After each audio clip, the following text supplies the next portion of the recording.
देखिए आज इस वीडियो में हम आपको बताने वाले हैं कि उत्तर प्रदेश सरकार की तरफ से उत्तर प्रदेश विवाह अनुदान योजना थी वो प्रॉपर बंद कर दी गई है। अगर आपके पास लेबर कार्ड है और आपका लेबर कार्ड 1 साल पुराना है यानी कि 365 दिन ओल्ड है और आपकी जो बच्ची है जिसकी शादी आपने की है उसकी एज है वो 18 साल से ऊपर हो चुकी है, तो देखिए कन्या विवाह सहायता योजना के लिए आप आवेदन कर सकते हैं।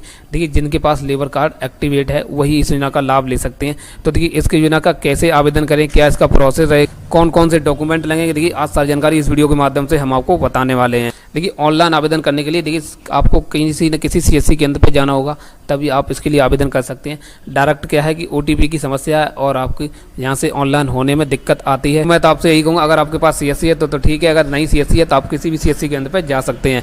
जैसे यहाँ पर जाएंगे तो देखिए हम CSC के डैशबोर्ड को यहाँ पर लॉगिन कर ले रहे हैं।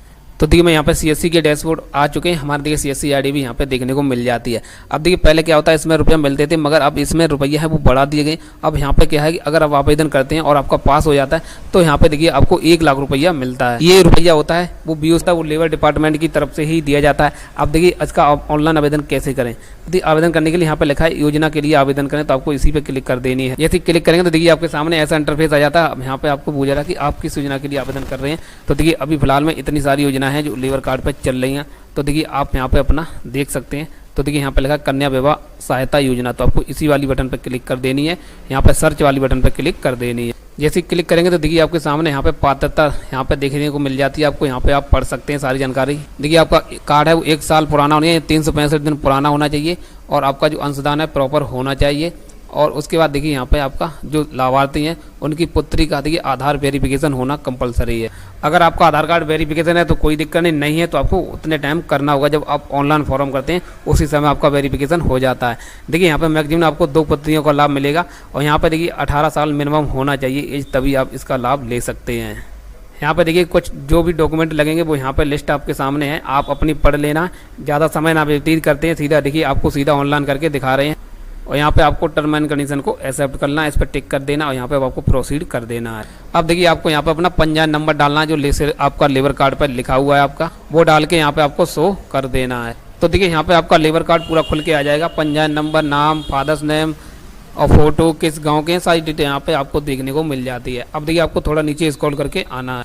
जैसे आएंगे तो देखिए आपको यहाँ पे सबसे पहले आपको यहाँ पे लिखने को मिल जाएगा पुत्री या स्वयं, तो उसके नीचे यहाँ पे देखिए स्वयं का ऑप्शन देखने को मिलेगा, आपको इसी पे क्लिक करनी। जैसे यहाँ पे क्लिक करेंगे तो यहाँ पे आपको पुत्री चूज करना है। देखिए आपको यहाँ पे एक मैसेज शो हो रहा है, यहाँ पे लिखा है अगर आप आधार कार्ड पे जैसा भी नाम लिखा है वैसा ही अगर आप डाल रहे हैं तभी आपके पुत्री का आधार कार्ड मैच होगा। अगर आप नाम में थोड़ा गड़बड़ कर दे रहे हैं तो देखिए यहाँ पे आधार सत्यापन नहीं होगा और आप इस योजना के लिए अपात्र हो जाएंगे। तो इसलिए अपने जो भी नाम है वो आपको आधार बेस से ही डालना है। उसके बाद देखिए यहाँ पे अपनी पुत्री का नाम चूज करना है, जो भी पुत्री है वो आपको यहाँ पे चूज करना है। जैसे यहाँ पे क्लिक करेंगे तो देखिए यहाँ पे इनके नाम जुड़े हुए हैं, तो देखिए जिनका भी आपने शादी की है उनका नाम यहाँ पे चूज कर लेना। जैसे यहाँ पे चूज करेंगे तो देखिए इनका नाम है आधार से मैच कर रहा है और इनका आधार कार्ड भी देखिए यहाँ पे मैच है, सब बिल्कुल ठीक है। अगर आपका यहाँ पे आधार कार्ड से नाम गड़बड़ होता तो यहाँ पे आधार आपका सत्यापित नहीं होता। तो यहाँ पे देखिए स्त्री है जो भी यहाँ पे चूज है। उसके बाद अब देखिए थोड़ा नीचे आपको स्क्रॉल करके आना है। उसके बाद यहाँ पर लिखा है पुत्री के पिता का नाम अंग्रेजी में। अगर देखिए आपका यहाँ पे इंग्लिश में लिखा है तो ठीक है, नहीं लिखा है तो आपको हिंदी में हटा के इंग्लिश में नाम डाल देना है। और देखिए यहाँ पे किस तारीख किस दिन आपकी शादी हुई है। देखिए यहाँ पे सबसे बड़ी बात है यहाँ पे आपको 1 साल का समय मिल जाता है। अगर आप जैसे मान लो आज शादी की है तो आप 1 साल के अंदर कभी भी आवेदन कर सकते हैं। तो देखिए जो भी डेट है आप यहाँ पे डाल देते हैं। उसके बाद यहाँ पुत्री अगर आपने गोद ले रखी है तो आपको हाँ करनी है, नहीं ली है तो आपको नो कर देनी है। यहाँ पे देखिए विवाह का प्रकार है, आपको यहाँ पे चूज करना है। तो देखिए जैसे क्लिक करेंगे तो यहाँ पे एक अंतरजातीय विवाह है, एक स्वजातीय है। तो देखिए आप यहाँ पे स्वजातीय चूज करना है, आपको स्वजातीय चूज कर लेना और यहाँ पे आपको जो वर है जो लड़का है उसकी डेट ऑफ बर्थ आपको यहाँ पे डाल देनी है। उसके बाद देखिए आपको यहाँ पे टर्म एंड कंडीशन को एक्सेप्ट करना है और थोड़ा आपको नीचे स्क्रॉल करके आना है। देखिए अगर आपको पहले किसी सुविधा का लाभ मिल चुका होगा वो आपको यहाँ पे इस तरह से शो हो जाता है। उसके बाद देखिए आपको यहाँ पर भी टर्म एंड कंडीशन को एक्सेप्ट करना है। अब देखिए बात आती है डॉक्यूमेंट अपलोड की। देखिए यहाँ पे फाइल का साइज लिखा हुआ है, देखिए फाइल साइज 2 MB से अधिक नहीं होना चाहिए। और देखिए आप जो फोटो लगाएंगे फोटो साइज है वो आप JPG PNG में लगा सकते हैं, कोई दिक्कत नहीं है। अब देखिए सबसे पहले आपको एक शादी का कार्ड आपके पास होना चाहिए। अगर ग्रामीण एरिया से हैं तो आपका प्रधान के द्वारा अटैच होना चाहिए और शहरी एरिया से तो तहसीलदार, सभासद, पार्षद के द्वारा अटैच होना चाहिए। उसके बाद यहाँ पर लिखा पुत्री अगर आपने गोद ले रखी है तो आपको गोद से रिलेटेड जो गोदनामा होता है वो लगाना है, नहीं ली रखी है तो आपको इस बॉक्स को छोड़ देना है। उसके बाद देखिए यहाँ पर लाभार्थी के कुटुंब रजिस्टर्ड या फिर राशन कार्ड या फिर आपको कोई और दूसरा कोई अभिलेख है तो आप लगा सकते हैं। तो देखिए राशन कार्ड सभी के पास होता है, तो आप यहाँ पर अपना राशन कार्ड अपलोड कर देना है। उसके बाद देखिए यहाँ पर लिखा है विवाह हेतु संबंधित वर और पुत्री का साथ में जो आपके श्रमिक हैं उनके द्वारा उसे अटैच होना चाहिए। अब देखिए यहाँ पर लिखा है पिछले 12 महीने में कम से कम 90 दिन आपने काम किया हो, उसका आपके पास नियोजन सर्टिफिकेट होता है वो लगाना, या फिर आप स्व प्रमाण पत्र घोषणा पत्र लगा सकते हैं। तो देखिए स्व प्रमाण पत्र घोषणा, इसका लिंक डिस्क्रिप्शन में आपको मिल जाएगा, वो आपको यहाँ पे निकाल लेना और फिलअप करके आपको यहाँ पर अपलोड कर देना है। उसका देखिए केंद्र सरकार या फिर राज्य सरकार के द्वारा अधीनस्थ समान प्रकार की योजनाओं का हित लाभ प्राप्त न होने का स्व प्रमाण पत्र घोषणा पत्र। तो देखिए यहाँ पे अगर आपने कोई और दूसरी योजना का, शादी विवाह अनुदान योजना का अगर लाभ लिया है तो आपको यहाँ पे दिक्कत आ सकती है, आप इस योजना के लाभ पात्र नहीं होंगे। अगर आपने नहीं लाभ लिया है तो देखिए आपको यहाँ पे स्व प्रमाण पत्र घोषणा पत्र वो लगा देना है और वहाँ पे जो भी है डिटेल फिलअप कर देनी है, उसका भी लिंक डिस्क्रिप्शन में मिल जाएगा, आप वो निकाल के यहाँ पे आपको वो चीज़ अपलोड कर देनी है।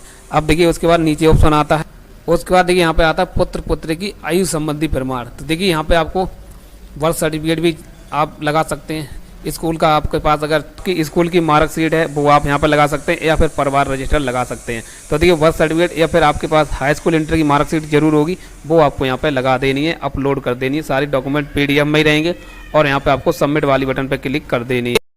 आप जो भी लगा के जैसे ही सबमिट कर देते हैं वैसे ही देखिए आपकी डिटेल है वो आपके VOC कार्यालय में पहुंच जाती है। तो आपने डॉक्यूमेंट यहाँ पे अपलोड किए वही आपको सारे हार्ड कॉपी लगा के अपना लेबर कार्ड पुत्र पुत्री के आधार कार्ड लगा के और डेट ऑफ प्रूफ वाला डॉक्यूमेंट लगा के आपको अपना जो VOC कार्यालय होता है वहाँ पे आपको जाके जमा करना होगा। जैसे ही जमा कर देते हैं, जैसे ही आपको योजना का लाभ मिलता है, जैसे ही आपका डाटा अप्रूव हो जाता है, वैसे ही देखिए आपके सामने ऐसा इंटरफेस शो होने लगेगा।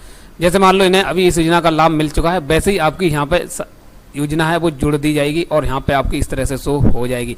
ध्यान रखना है जब तक आप डॉक्यूमेंट हार्ड कॉपी अपने डिस्ट्रिक्ट लेवल पर जमा नहीं करेंगे तब तक आपका आवेदन अप्रूव नहीं किया जाए और ना ही आपको इस योजना का लाभ दिया जाएगा। हमारी पसंद आई तो वीडियो को लाइक कर दें, चैनल पर वीडियो वॉच करें, सब्सक्राइब जरूर कर लें, क्योंकि योजना से रिलेटेड या फिर कोई नई अपडेट आती है तो उसका नोटिफिकेशन सबसे पहले आपके पास पहुँच सके। वीडियो देखने के लिए धन्यवाद।